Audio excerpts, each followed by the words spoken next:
In this video, we're going to be talking about semantic HTML using an example. It's also the first HTML video, so we're going to just have a highlight around the basic parts for an application. So to start off with, I've got a root folder, and the root folder must contain an index.html file.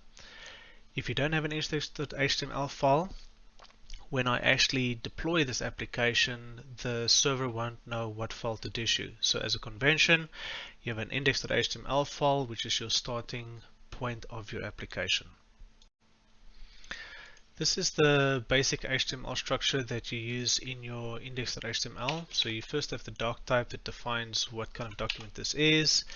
Then you have the HTML element, which is the root of everything within this document.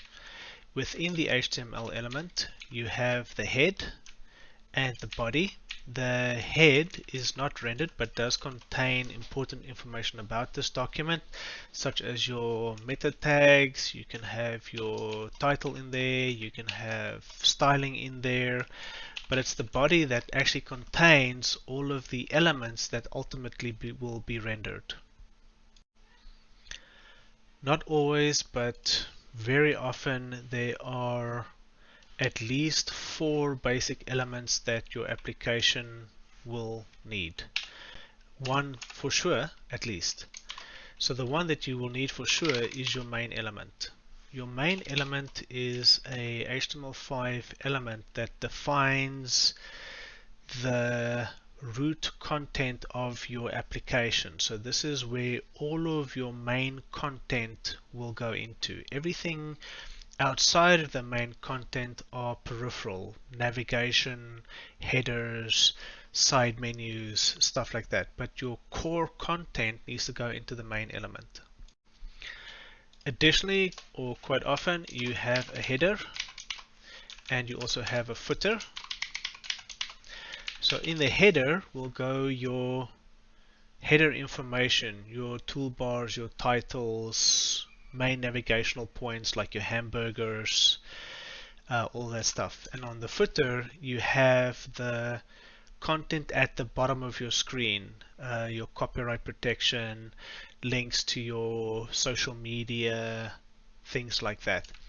But if I have a hamburger menu as an example, I could have an aside, and an aside is a special element that says this is supplementary content aside from my main content. So it always goes with a primary piece of content, in this case the main.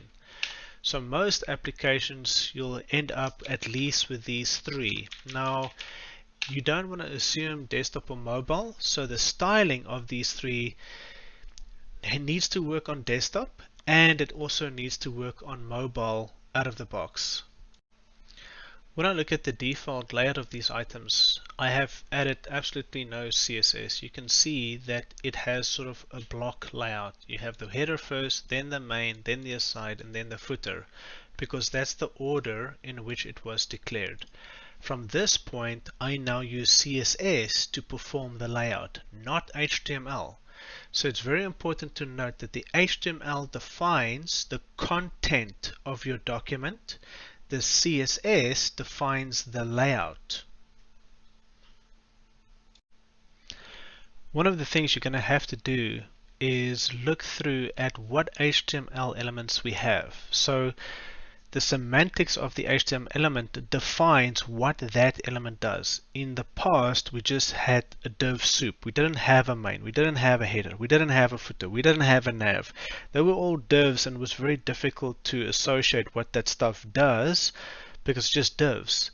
So the semantic HTML means that all of these things have purposes, they have meanings, and you have to use the right element to perform the right job. You can see here that we have a nav element, and it has a specific purpose. So when I want to perform navigational items, I put it in a nav element because it enables my assistive technologies to understand what this element represents.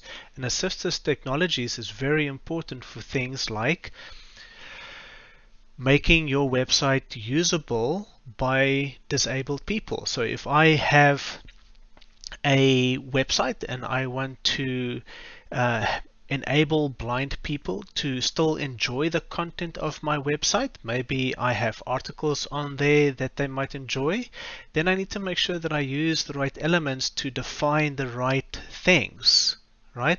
And so that's called web accessibility. And using the right semantic HTML, in other words, use the right element for the right purpose. There's a whole lot of these elements out there.